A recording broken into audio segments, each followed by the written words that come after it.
Türkiye Respublikasının Prezidenti, urmattуу Kırgız Respublikasının Prezidenti, urmattуу konoktor, Kırgız Türk Manas Üniversiteti'ne hoş gelingizler.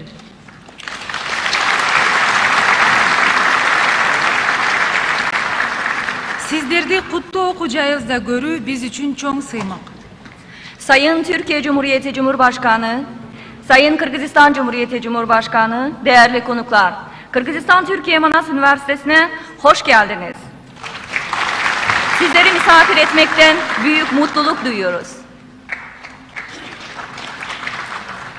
Urmattуу prezidentlerimiz, urmattуу konoktor, azır Kırgız Respublikasının jana Türkiye Respublikasının mamleketli gimleri жаңырат. Sayın Cumhurbaşkanlarımız, değerli konuklarımız, şimdi müsaadelerinizle Kırgızistan Cumhuriyeti ve Türkiye Cumhuriyeti'nin milli marşları okunacaktır.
Urmattуу konoktor, alğaçkı söz Kırgız Türk Manas Üniversiteti'nin rektoru, ilimdin doktoru Profesör Sibahattin Balcı, jana birinci prorektoru ilimdin doktoru Profesör Asılbek Kulmurzaev ağaylarımızga berilir. Şimdi açılış konuşmalarını yapmak üzere Kırgızistan Türkiye Manas Üniversitesi Rektörü Profesör Doktor Sibahattin Balcı ve Rektör Vekili Profesör Doktor Asılbek Kulmurzaev hocalarımızın kürsüyü teşriflerini arz ediyoruz.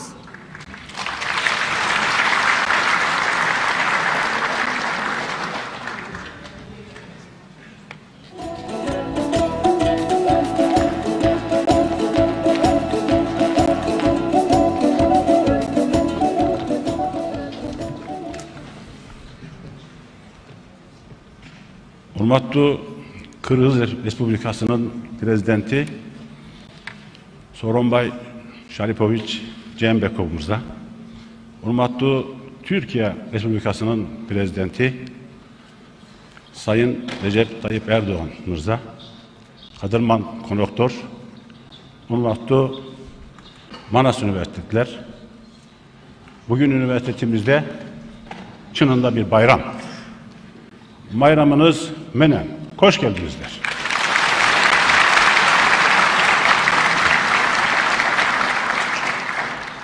Sayın Cumhurbaşkanım, Sayın Cumhurbaşkanlarımız, bugün Manas Üniversitemiz büyük bir bayram günü yaşıyor.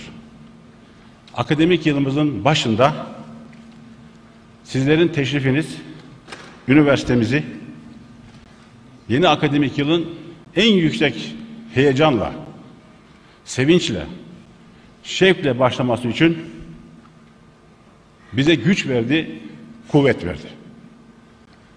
Bu fırsatı bize verdiğiniz için size çok teşekkür ediyorum. Şahsım ve üniversitem adına Manas Üniversitesi'ne hoş geldiniz.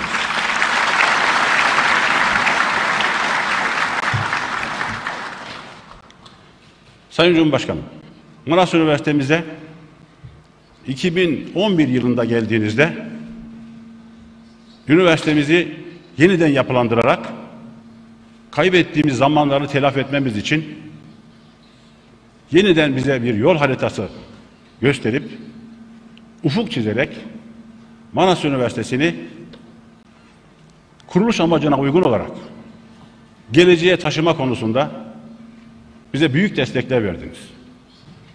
Size şükranlarımızı sunuyorum. Sayın Cumhurbaşkanım, Sayın Kırgızistan Cumhurbaşkanım, iki dost ve kardeş ülkenin dünyada eşine çok az rastlanan bir örneği olarak kurulan, sizlerin büyük desteğiyle bugüne gelen Manas Üniversitemiz, Kırgızistan'da Kırgız kardeşlerimizin hüsnü kabulüyle, onların sinesinde sıcak bir yer bularak ve Kırgızistan Cumhuriyeti'nin büyük desteğiyle içinde bulunmuş olduğumuz şu kampüsün 84 hektarlık arazisini kampüsümüzü geliştirmek için tahsis ederek ve her zaman Kırgızistan'da bütün çalışmalarımızda bizimle olarak büyük destek verdiniz. Şahsım ve Manas Üniversitesi camiası olarak sizin şahsınızda, zatayların şahsında bütün Kırgız halkına en kalbi şükranlarımı sunuyorum.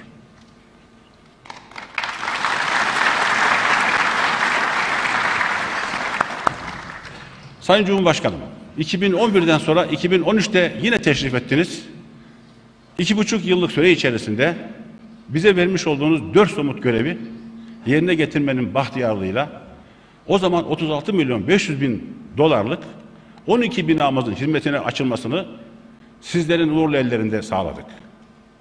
Manas Üniversitesi akademik gelişmesini o günden bugüne hızla sürdürerek bugün 47 milyon dolarlık tesisleri şurada görülen 12 binayı yaklaşık 4 yılda tamamlayarak esasen Orta Asya'nın en gelişmiş kampüs üniversitelerinden biri olarak Kırgızistan'da önder ve öncü bir yükseköğretim kurumu, Orta Asya'da 101 üniversite içerisinde seçkin üniversiteler arasında yerini almış bulunuyor. Türkiye Cumhuriyeti Devletimiz bu kampüsün oluşmasında üniversitemize 350 milyon dolarlık ödenek tahsis etmiştir. Her kuruşunu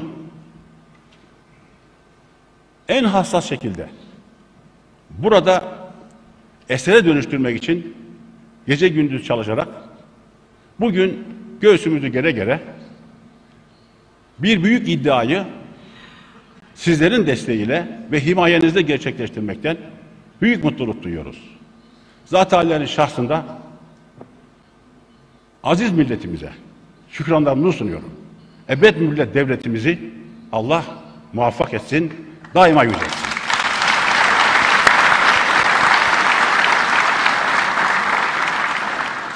Sayın Cumhurbaşkanım, biz 2023 yılı hedefleri itibarıyla eğitimde bir uluslararası marka, bilimde Orta Asya'nın cazibe merkezi, topluma hizmette örnek ve öncü bir kurum ve uluslararasılaşmada bölgenin odağı olmak yolunda çalışmalarımızı sürdürüyoruz. Mezunlarımız 5 kıta, 34 ülkede istihdam ediliyor. Üniversitemiz bilime katkıda Kırgızistan Eğitim Bilim Bakanlığı'yla Thomson Reuters firmasının birlikte yapmış olduğu çalışmayla Kırgızistan'da 1. üniversite seçilmiştir. Bu bize daha büyük işler yapma konusunda büyük cesaret vermektedir. İnşallah 2023 yılı geldiğinde Manas Üniversitemiz dünyanın her yerinden öğretim üyeleriyle burada büyük araştırma merkezlerinde hem Türk dünyasının gelişmesine katkı sağlamak, hem Kırgızistan'ın gelişmesini en üst düzeyde desteklemek, hem Kırgızistan-Türkiye ilişkilerinde bir altın köprü olarak görevini yapmak, hem dünya bilimine saygın katkıda bulunmak için şimdiden gece gündüz çalışmaktadır. Gücümüzü sizlerin çizmiş olduğu yolda ve başlatmış olduğunuz kutlu yolda bir nefer olmaktan alıyoruz. Bugünkü teşrifleriniz bizi bir kere daha bu hedeflere ulaşmada bilemiştir. Bize güveninize layık olmaya çalışacağız ve çalışmalarımızla her zaman bize teslim etmiş olduğunuz bu kutlu görevi daha ileriye götürmek için çaba göstereceğiz. Şahsım ve üniversitem adına şükranlarımı sunuyorum.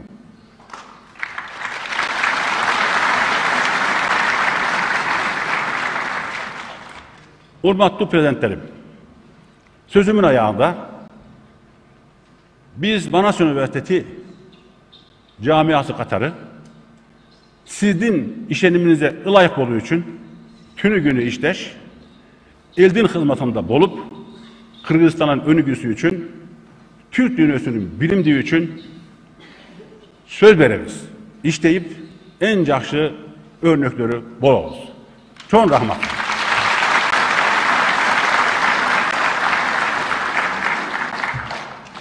Урматтуу Кыргыз Республикасынын президенти Сооронбай Шарипович Жээнбеков мырза, Сайын Türkiye Cumhuriyeti Cumhurbaşkanı Recep Tayyip Erdoğan beyefendi, урматтуу жыйындын катышуучулары, университетибизге эки боордош өлкөбүздүн президенттеринин бүгүнкү зыяраты эки чоң мааниге деп айтсак болот.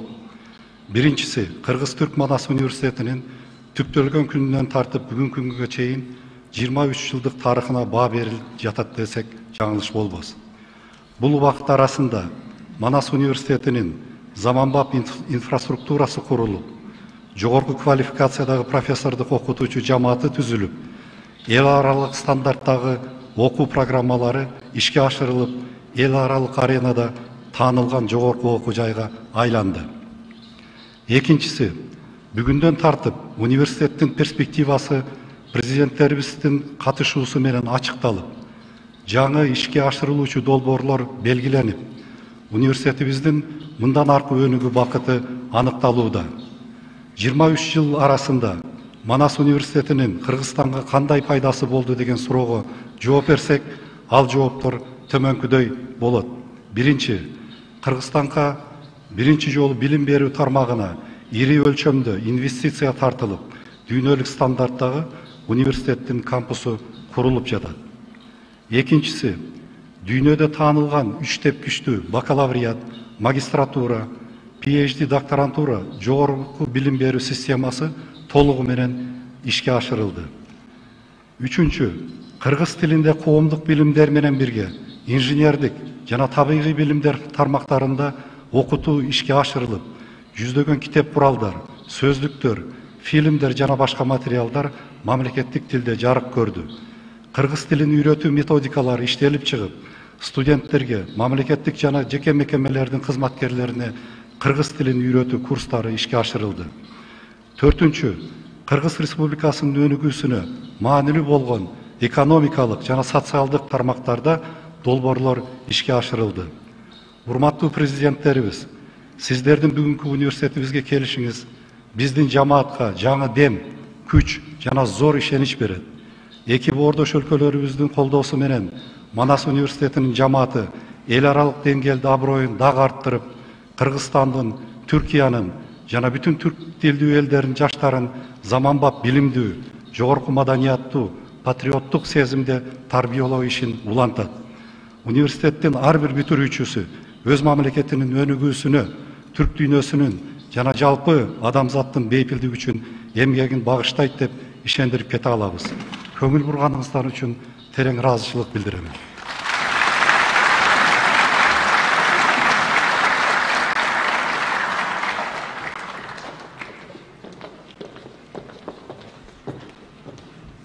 Урматтуу коноктор, азыр эки өлкөнүн колдоосу менен ачыла турган жаңы имараттар жөнүндөгү таспага назарыңыздарды бурабыз. Şimdi de üniversitemizin açılışı Cumhurbaşkanlarımızın teşrifleriyle gerçekleşmekte olan yeni tesislerimizle ilgili filmi nazarlarınıza sunuyoruz.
Урматтуу коноктор, азыр Түркия Республикасынын президенти урматтуу Режеп Тайып Эрдоğan жана Кыргыз Республикасынын президенти Жээнбеков Сооронбай Шариповичке ардактуу доктор наамын ыйгаруу боюнча Кыргыз-Түрк Манас университетинин окумуштуулар кеңешинин чечимин урматтуу ректорубуз жана биринчи проректорубуз окуп бермекчи.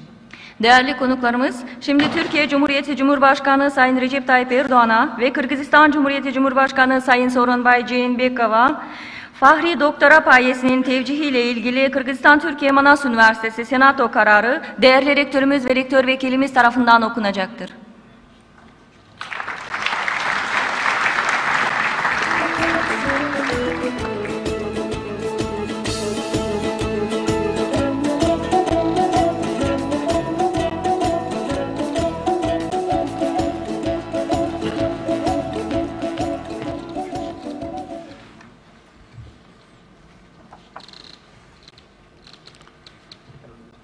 Kırgızistan Türkiye Manas Üniversitesi Senatosu'nun 12 Temmuz 2018 tarih ve 10 nolu toplantısının 2018'e 10.71 sayılı kararıyla bizzat belirlediği hedeflerle üniversitemizin yeniden yapılandırılmasına, akademik, fiziki, teknik ve teknolojik yönden geliştirilmesine, Türk dünyasında saygın bir yer edinerek Türk dünyası gençleri için yüksek öğrenimde bir cazibe merkezi haline getirilmesine ve bilimde bir dünya markası olma yolunda hızla ilerlemesine yaptığı üstün katkıları,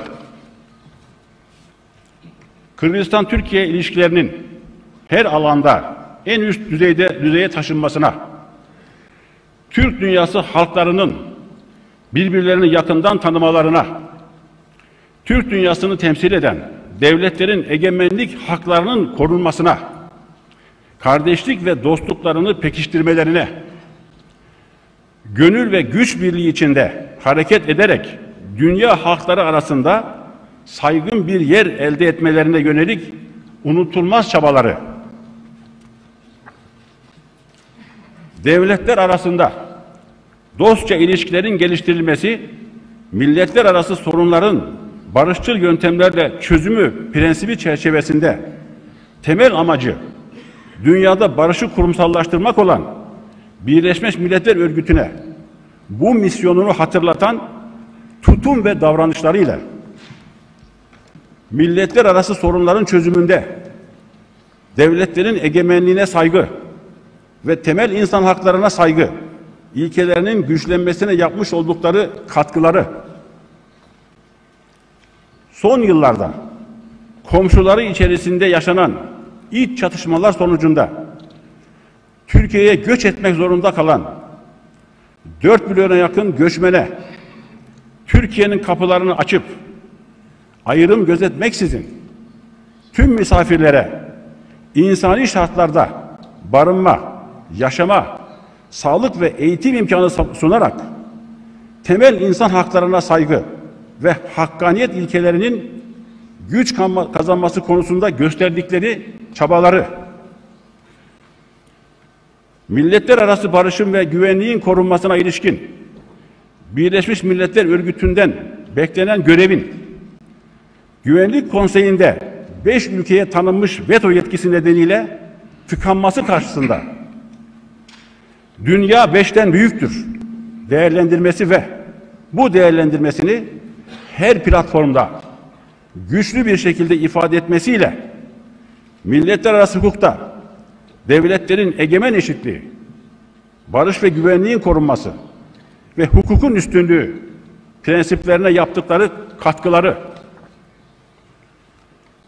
dünya milletleri arasında adalet, eşitlik, hukukun üstünlüğü, hakkaniyet ve temel insan haklarına saygı prensiplerinin yerleşmesi konusunda ortaya koydukları olağanüstü çabaları nedeniyle Türkiye Cumhuriyeti Devleti Cumhurbaşkanı Sayın Recep Tayyip Erdoğan'a siyasal bilimler alanında Fahri Doktora unvanı verilmesi kararlaştırılmıştır.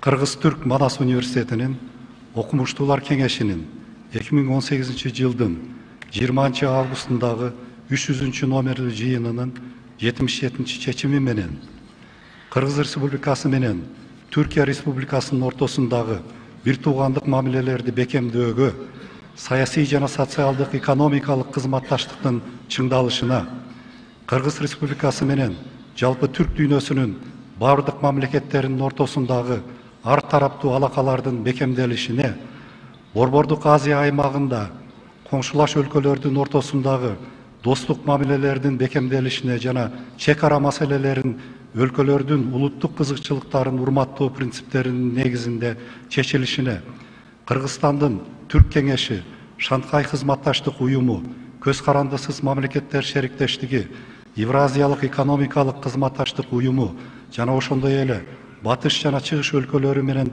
кызматташтыкты өркүндөтүү жаатында Кыргыз-Түрк Манас университетинин калыптанышына жана өнүгүшүнө, ошону менен бирге эле түрк дүйнөсүнүн жаштарына учурдун талаптарына шайкеш заманбап билим берүүгө кошкон салымы үчүн Кыргыз Республикасынын президенти урматтуу Жээнбеков Сооронбай Шариповичке саясат билимдери багытында ардактуу доктор наамы ыйгарылсын.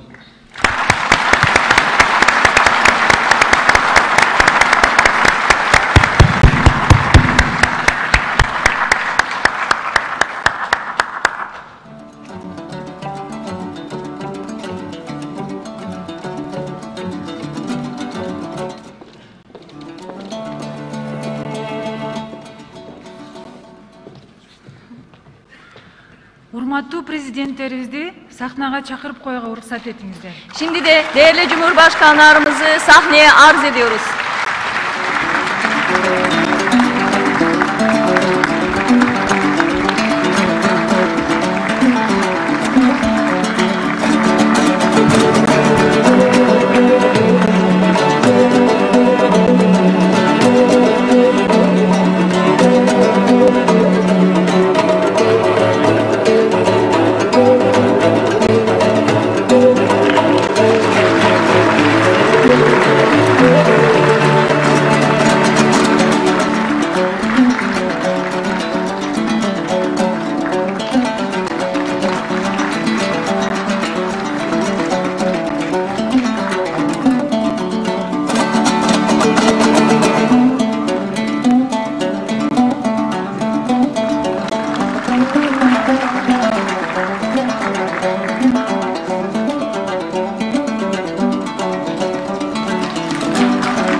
Çok rahmat.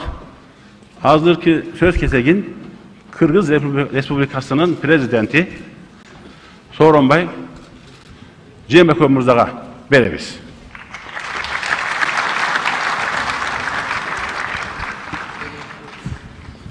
Hurmattуу Türkiye Bordoş Memleketi'nin Prezidenti Recep Tayyip Erdoğan Mırza, ardaqtı konuklar, hurmatlı mekendeşlerim, bana bizde 2 günden beri abdan kuvanışlı gün bolup atat. Bizge Kırgızstan'a bizden Bordoş bir tuğan Türk elinden başı prezidenti hurmatlı Recep Tayyip Erdoğan Mırza başlagan abdan çoğun delegatsiya gelip, buna keçeten beri tükü saat 12'ye çeyin abdan jakşı iki tarafta süйлöşler oldu. Biz iki taraftaki köp aktualdı meselelerde, kebir problemalardı. Ötkönde ben Ankara'ga barganda az süylöşüp geldik ele. Buna geçedagi oşal ortadaki meselelerde açık akın süylöşüp, köp meselelerde bir tuğanca çeçip, süylöşüp, iki tarafın teң kızışlığına tuğra gelgen buna meseleler karalıp buna çeşildi. Geçe biz sol 12'ye jakın iş şaraga kol koyuldu. Bunda abdan jas körsetküç. Bugün geçe köp жылдан beri, 14 жылдан beri toktop kalgan bizden jogorku kеңеш бар, стратегиялык кызматташуу боюнча. Ошо кеңештин жыйыны өттү. Ал жерде дагы абдан көп маселе каралды, жакшы сөздөр айтылды. Ошол жерде урматтуу президентибиз Эрдоган мырза ушундай сөздү айтты. Мен айтып коюшум керек, урматтуу мекендештерим, биздин Кыргыз-Түрк мамилелеринде жаңы заман башталды деп.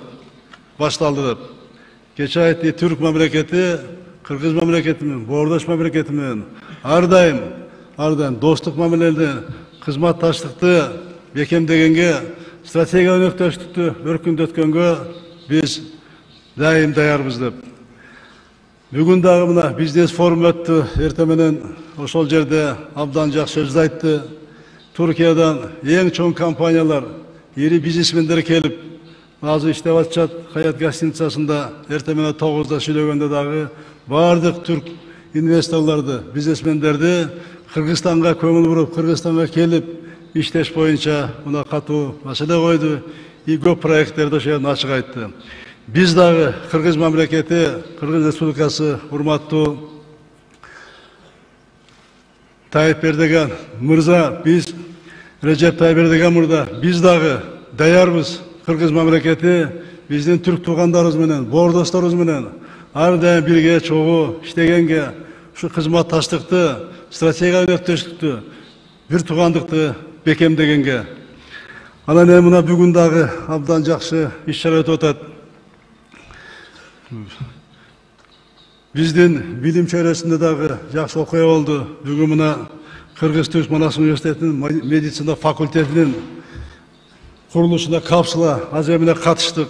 Бул дагы чоң иш-чара. Эмне үчүн дегенде, мен Түркиянын медицинасын көрүп келгенмин. Экшекерде университетин. Ал жерде клиника деп коет, бирок бардык тең кызматты көрсөтөт. Эң алдыңкы дүнүйөлүк технологиянын бардыгы бар. Мына жакын биздин президенттин жардамы менен, көзөмөлү менен мына больница бүтүп атат. Бул факультет бүтүп калса дагы мына биздин жарандар Түркияга барып дарыланып атышат. Дарыланып, ушул жерде мына дарыланганга, кызмат алганга жакшы шарттар түзүлөт. Анан эми бүгүн мен дагы абдан жакшы мындай самалык болду. Эң сыйлуу коногубуз биздин урматтуу Recep Tayyip Erdoğan мырзага ардактуу доктор деген нам ыйгарылды. Мага да ыйгарылды. Бизде жакшы сөз бар. Гүрүчтүн артына күлмөк сучат деп.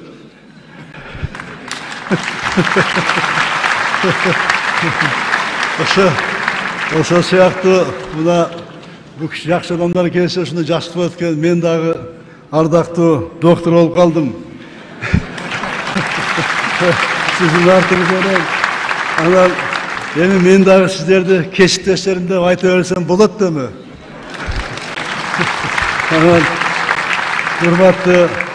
урматтуу кесиптештерим, чынында Манас университети, Кыргыз-Түрк Манас университети абдан чоң ийгиликке жетти. Мен буну бүгүн Түркиянын президентинин алдында ыраазычтык катары айтып коюшум керек. ырастык катары, Кыргыз мамлекети президенти катары. Бул эки мамлекеттин ортосундагы эң үлгүлүү, ийгиликтүү долбоор десем мен жаңылышпайм. Эмне үчүн дегенде, бул жогорку окуу жайы биз мына иштегенден баштап, иштей баштагандан баштап биздин окуу жайлардын Кыргыз мамлекетинин эң башкы сабында келатат. Сапаттуу кесипкөй адистерди мына даярдап келатат. Ошол эле мезгилде университет эки өлкөнүн ортосундагы достук мамилени мына чындаганга, бекемдегенге абдан чоң мына салым кошуп келатат. Манас университети абдан көп өзгөчө сапаттарга ээ. Бул мен айтып коюшум керек. Үчүн дегенде бул жерде биздин дагы жогорку окуу жайлардын ректорлору отурат, биздин дагы окуучулар отурат. Бул биринчи биздин Манастабыздан келаткан биздин осуяттарыбыз бар. Мына ошондагы Манас университет катары ошол 7 осуяттын толук аткарып келатат. Аткарып. Улут аралык ынтымак, достук жана кызматташтардын баарын тең аракет кылып, кандай иш-чара болбосун мында катышып келатышат. Экинчи мына окуунун сапатына өзгөчө көңүл буруп, жогорку квалификациялуу кесипкөй адистерди мына даярдап жатат. Жогорку окуу жайлар билим берүүнү пайда таап атса, көптөрү пайда таап, коммерция кылып атса, ошол жанакыл контракттарды көбөйтүп атса, аларды аймаланып, бул окуу жайы бюджеттик негизде иштеп атат. Ошол эле мезгилде азыр көрдүңөр, көп каражат кылган кесиптерди, бизнес кыла албай турган кесиптерди мына даярдап атат. Айыл чарбасы, кайраштуу технологдорду, ветеринария мен азыр көрдүм, теология, мына искусство боюнча да даярдап атыптыр. Бул кесиптер даярдаш үчүн мамлекеттен бизден көп акча кетет. Ветеринардык кызмат даярдаш үчүн да мына көрүп атасыңар, биз болгону өзүнүн университетке 75 гана бюджеттик орун бере алабыз. 75 гана. Анан бу жерде стипендия алышатына, материалдык колдоого муктаж болгон студенттерге социалдык стипендия берилет. Анан эң негизгиси бул университетте коррупциялык көрүнүштөр жок. Бул таза, ачык, айкын университет. Мен муну билем. Таза университет.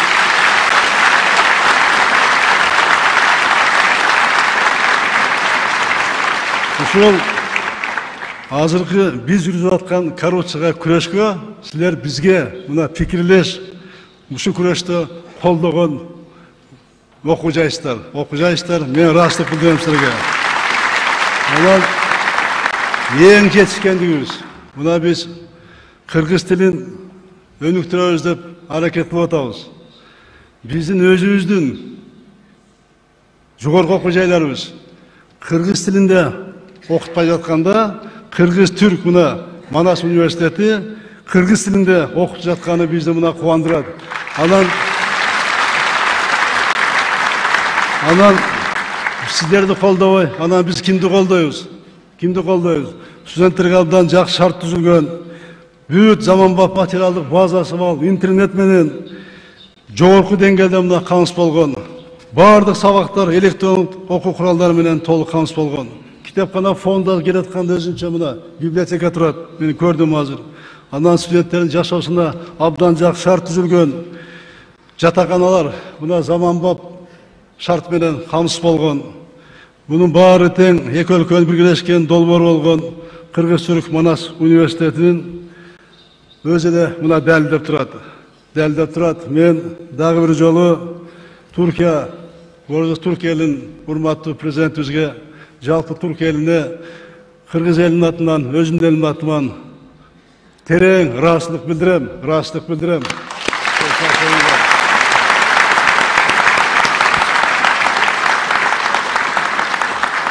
Алар эми сөзүмдү кыскартайын. Мына биздин вуздар отурат, ректорлор. Ошолорго бир кайра эки сөз айтып коеюн, уруксат берсеңиздер. Азыр эми заман өзгөрүп атат. Технологиялар кирип атат. Кээ бир адистер жок болуп кетип атат. Жаңы адистер кирип атат. Студент киргенде 5 жылдан кийин ал кандай адис болуп чыгат, ошонун баардыгын тең биз Ayrıca rektörler, oşa yetekçiler biz bilişimiz gerek. Oşol atağındaşlığa, dünyacılık atağındaşlığa bizde nef yok, buna benzin yok, buna Türkiye kanday çıkıp gitti. Bularda dağı nef, gaz yok. Akırkı 12 yılda bilim menen, oşol kadrlarının sevinen, jakşı adeslerine sevinen, memleket köngü burgandan, buna Türkiye en önükön dünyalık ekonomikten aldına çıktı. Kıska mönötte. Dünyalık atağındaşlığa, buna barına teң, buna değer olup, kanday buna teknologiyalar çıkıp atat. Biz dağı şunda adeslerdi değerdegenge hareket boluş gerek. Biznes, kommersiya, al özünçö, bирок memleketin geleceğinde iştey turgan adeslerdi biz buna değerdegenge bilgöşümüz gerek. Anan emi bardığınızlarga çoğun rahmat. Bugün de mağa dardaq doktor verdiğinizler, ağa da rahmat. İşinizlerge iyilik bolsun. Beni dağı iyilik bolsun. Anam hurmatlı prezidentimiz Recep Tayyip Erdoğan'a men dağır jolu, çin dilimen, çin jürögümen, жалпы Kırgız edatından şu bizge vakti bölüp, iş saparı menen gelip, bizim memleketi koldop, bordoş, bir tuğan memlekette. Biz bir söz aytты. Biz iki memleket, bir eli bize aytты. Mına uşlar kalçalandı. Rahmat sizge.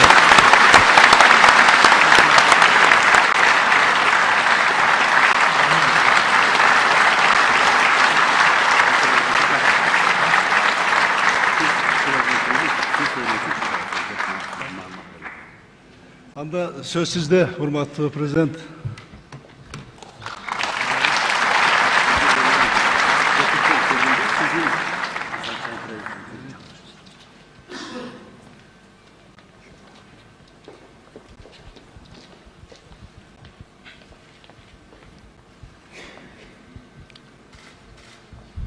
Sayın Cumhurbaşkanı, sayın rektörler, değerli hocalarımız, sevgili öğrenciler, saygıdeğer veliler, saygıdeğer misafirler, sizleri sevgiyle, saygıyla selamlıyorum.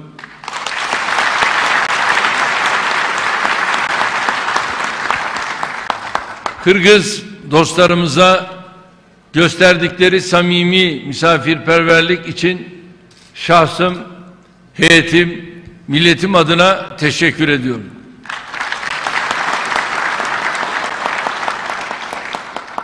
Rektörümüz Profesör Doktor Sabahattin Balcı başta olmak üzere Manas Üniversitemizin yönetimine şahsıma tevdi ettikleri Fahri Doktora unvanı için şükranlarımı sunuyorum.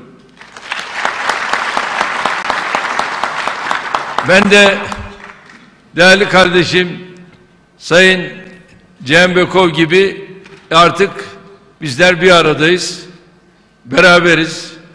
Fahri Doktora ile birlikte bir hoca-öğrenci ilişkisini birlikte yürütebiliriz.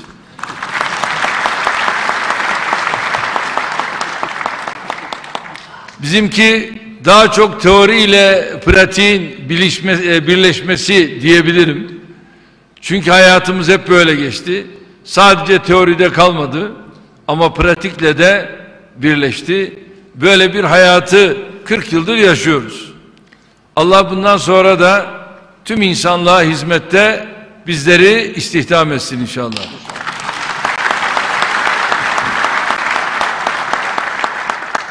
Kırgızistan, Türkiye, Manas Üniversitemiz, Kırgızistan başta olmak üzere Orta Asya'daki kardeş ülkelerin ve toplulukların gelişmelerine destek vermek amacıyla malum 1995'te kuruldu.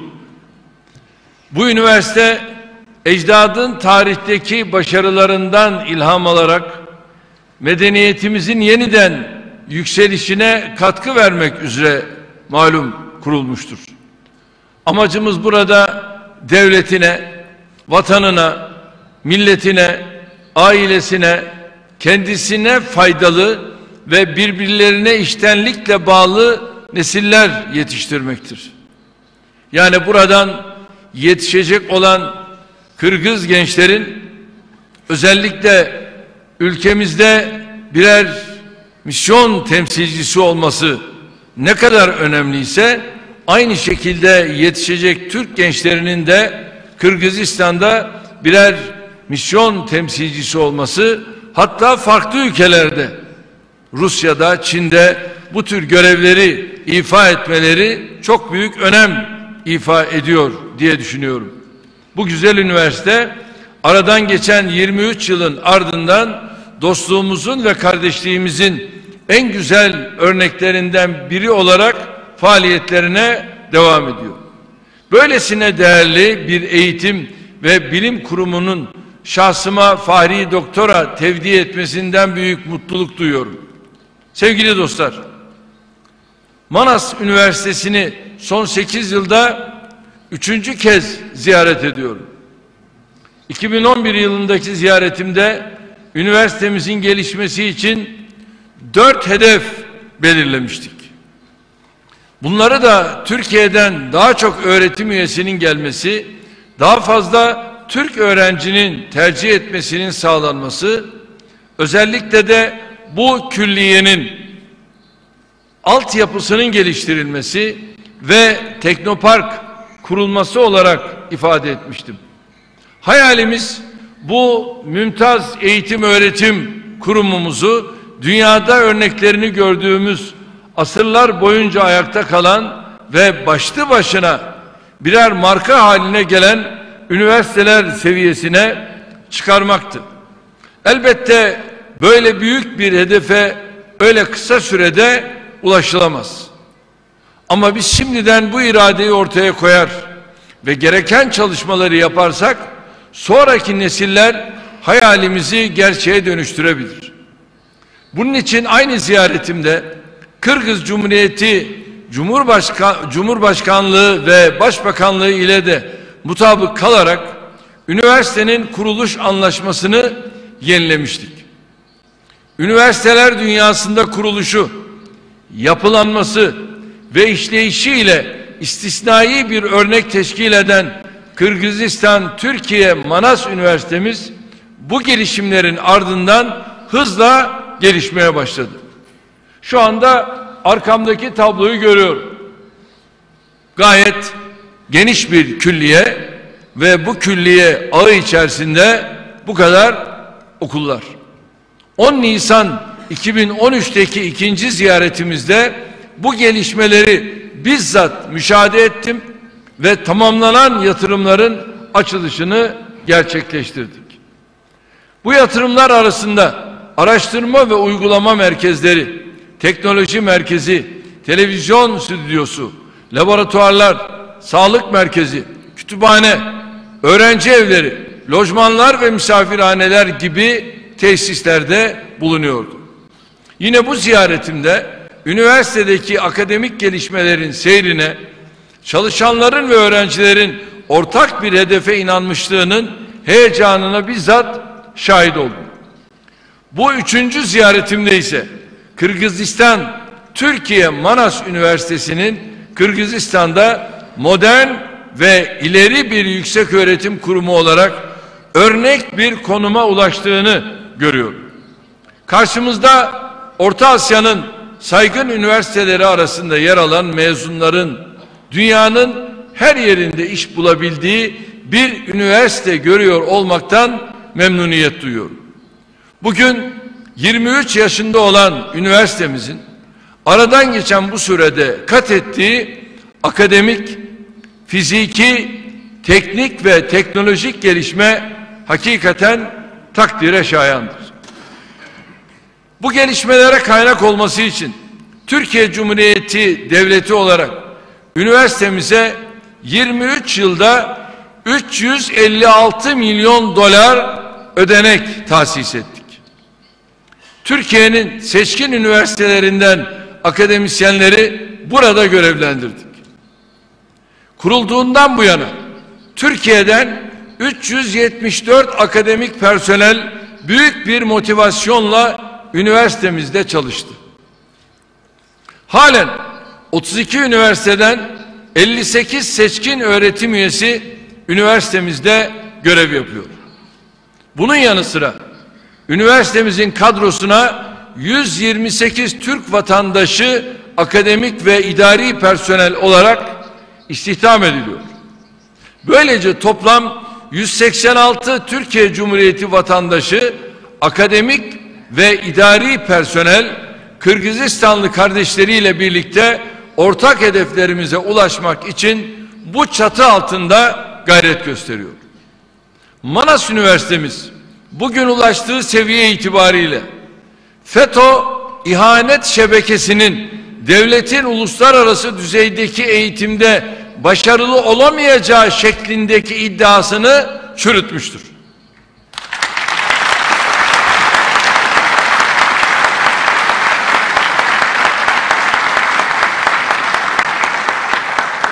Üniversitemiz eğitim, öğretim, bilimsel gelişme, topluma hizmet ve uluslararası marka olma hedeflerine ulaşma yolunda şimdiden mesafe kat etmeye başladı.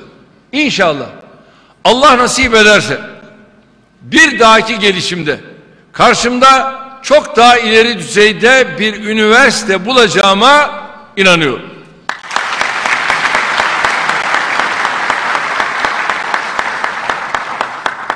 Değerli dostlar, Orta Asya tarihin her döneminde Türklerin kadim atayurdu olmuştur. Bugün İmam Serasi Camii'nin açılışını yaptık. Gerçekten muhteşem bir eser ve bu coğrafyaya, bu topraklara hakikaten adeta bir mühür, bir damga oldu. Bundan sonra tabii buradaki bütün kardeşlerimiz orada ibadetlerini çok daha farklı bir şekilde yerine getirebilecekler. Aynı şekilde üniversitemizin camisi bir tatbikat camii olarak İlahiyat Fakültesinin yanında o da farklı bir şekilde görevini ifa edecektir. Bu coğrafyada neşet eden ecdadımız bin yıllar boyunca sürekli batıya, doğuya, kuzeye ve güneye yönelmiş, oralarda kendisine yeni ve mümbit hayat alanları kurmaya çalışmıştır. Anadolu daha önceki lokal yerleşimlerin ardından geçtiğimiz günlerde 947. yıl dönümünü kutladığımız Malazgirt zaferi ile atalarımız tarafından ebedi vatan olarak tescil edildi.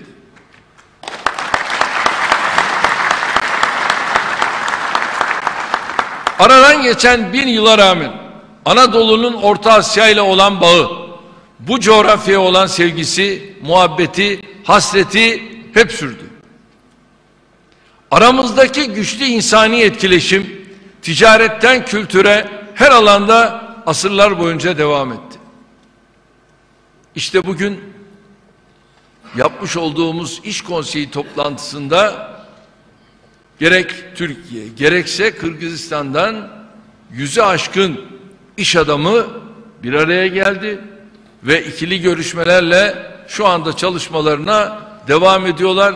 Temennim odur ki bu bir araya gelişler bundan sonra da kararlılıkla devam etmeli ve öncelikle Kırgızistan'ın çok daha süratle kalkınmasına bu buluşmalar vesile olmalı. Soğuk Savaş dönemi bu yakın ilişkinin bir süre zayıflamasına yol açtı. 1991 yılından itibaren 70 yıllık parantezin kapanmasını takiben bölgeyle yeniden ilişki özellikle birilerini rahatsız etti. Türk dış politikasının en önemli önceliklerimizden biri oldu bu ilişkileri kurmak. Türkiye, Orta Asya'daki kardeş cumhuriyetlerin bağımsızlığını ilk tanıyan ve buralarda ilk büyükelçilik açan ülke olmuştur.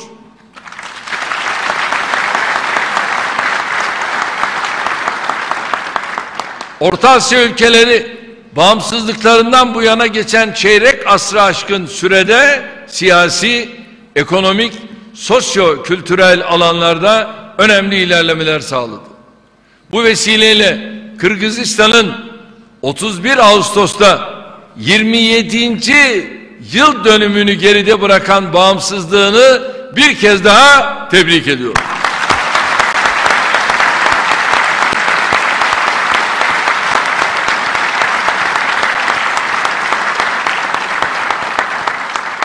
Ah ah, ilk burayı ziyarete geldiğimde sene 91 o civarlar, buraların alışveriş yerlerinde satın alacak herhangi bir şey bulamazdınız. Öyle bir durum vardı.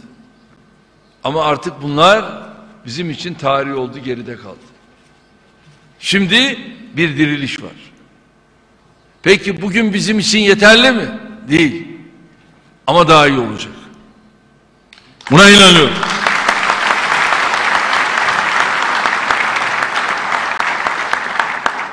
Ve dayanışma halinde Kırgızistan'ı ayağa kaldıracağız. Türkiye olarak ilk günkü heyecanı ve kararlılığıyla biz Kırgızistan'ın yanındayız. Yanında olmaya devam edeceğiz.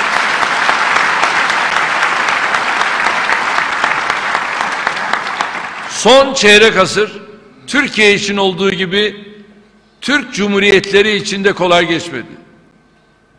Ünlü yazarımız merhum Cengiz Aytmatov'un ifadesiyle asra bedel günler yaşandı. Kardeş cumhuriyetlerimizin hepsi de devlet hayatı bakımından çok kısa sayılabilecek bir sürede önemli başarılara imza atarak bugünlere geldi. Türkiye olarak özellikle dost ve kardeş Kırgızistan'la siyasi olduğu kadar ekonomik, ticari ve kültürel alanlardaki işbirliğimizi de geliştirmek için gayret gösterdik. Biz ilişkilerimizi özellikle FETÖ gölgesinden kurtararak önümüzdeki dönemde daha da geliştirmeye kararlıyız.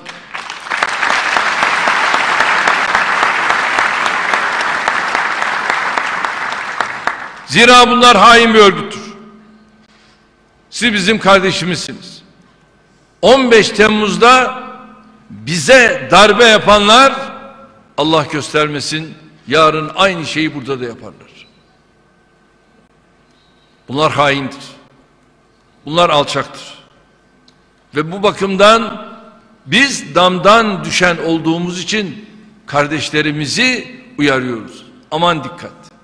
Bunlar askeri de ele geçirirler, polisi de ele geçirirler, yargıyı da ele geçirirler, üniversiteleri de ele geçirirler ve ondan sonra bir gece ansızın umulmadık şeyler olur. Aman dikkat. Yüksek öğrenim konusunda zaten Kırgız kardeşlerimizle çok müstesna bir işbirliği şu anda burada yürütüyoruz. Türk Konseyi başta olmak üzere çok taraflı platformlardaki işbirliğimizi de daha çok geliştirmek hususunda yoğun çalışmalarımızı sürdürüyoruz, sürdüreceğiz. Ülkemizin en önemli özelliği ilişkilerini daima karşılıklı kazanç ilkesine dayandırmaktır. Siyasette de, ekonomide de kazan anlayışıyla hareket ediyoruz. Kırgızistan söz konusu olduğunda bu kazancın muhatapların lehine büyümesinden biz sadece memnuniyet duyuyoruz. Yeter ki ortak geleceğimizi kimsenin güdümüne ve oyununa bırakmadan tamamen kendi irademizle belirleyelim. Kardeşlerim, Allah'tan daha büyük güç yoktur.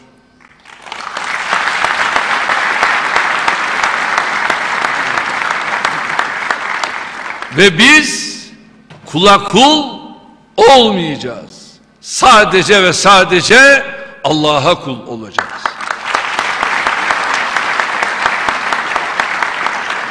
Bunlar iradelerini Pensilvanya'ya teslim etmiş olabilirler. Bizim irademiz sadece Allah'ın elindedir. Bunu başardığımızda önümüzde çözülemeyecek hiçbir sorun olmadığına yürekten inanıyorum. Değerli öğretim görevlileri, sevgili öğrenciler, sözlerime burada son verirken, bugün malum tıp fakültesinin de temelini attık. İnşallah tıp fakültesi de özellikle bölgede sağlık konusunda çok büyük hizmetler görecek doktorlarımızı, sağlık elemanlarımızı, hemşirelerimizi yetiştirecek. Süratle inşallah orayı da bitirip bütün Kırgız ve Türk öğrencilerimizin emrine amade kılacağız.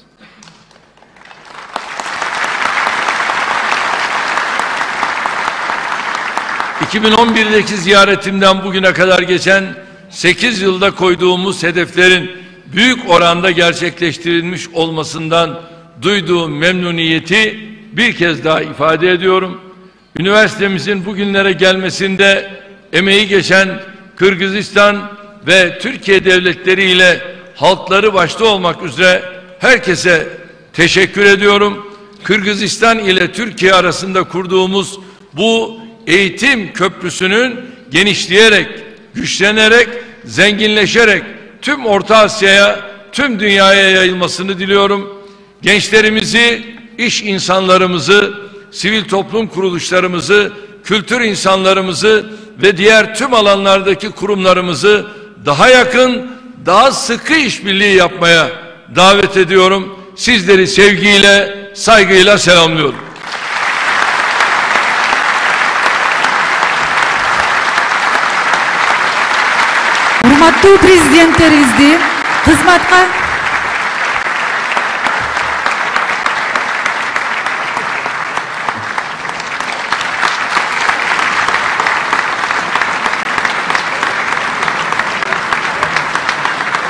Урматтуу президенттерибизди кызматка киреше турган имараттардын лентасын кесип берүүлөрүн өтүнөбүз. Şimdi de Sayın Cumhurbaşkanlarımızın hizmete açılacak olan tesislerimizin açılış kurdelesini kesmelerini arz ediyoruz.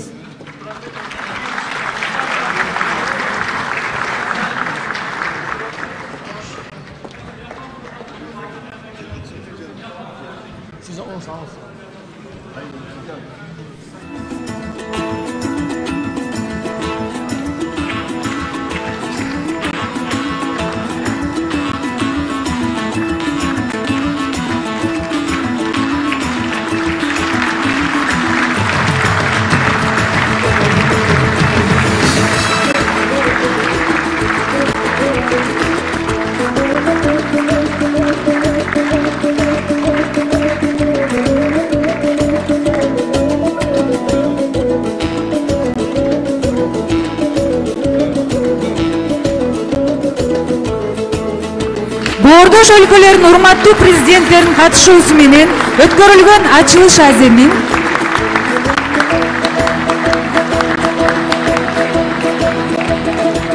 Боордош өлкөлөрүнүн урматтуу президенттеринин катышуусу менен өткөрүлгөн ачылыш аземин ушу менен жыйынтыктайбыз. Бардыгыңыздарга терең ыраазычылык bildirебиz. Değerli konuklar, Sayın Cumhurbaşkanlarımızın teşrifleriyle düzenlenen yeni tesislerimizin açılış töreni burada sona ermiştir. Teşriflerinizden dolayı hepinize teşekkür ediyor, sevgiler ve saygılar sunuyoruz.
Cumhurbaşkanı kendisi çağırdı.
Ya da kızlar suratını ben bana